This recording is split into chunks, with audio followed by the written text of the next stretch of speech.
God always operates on the basis of principles, not on the basis of feelings and how we feel, and so on principles. For example, the simplest one is we reap what we sow more than we sow, later than we sow.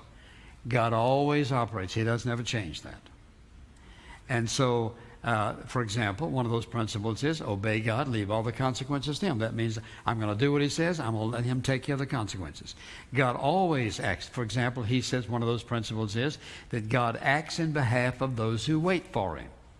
And so if I'm going to act on the basis of principle, then I know I'm going to be heading in the right direction, doing the right thing, because God operates on principles.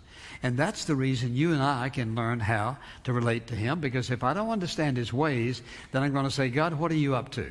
Well, He's just up to doing and being who He says He is.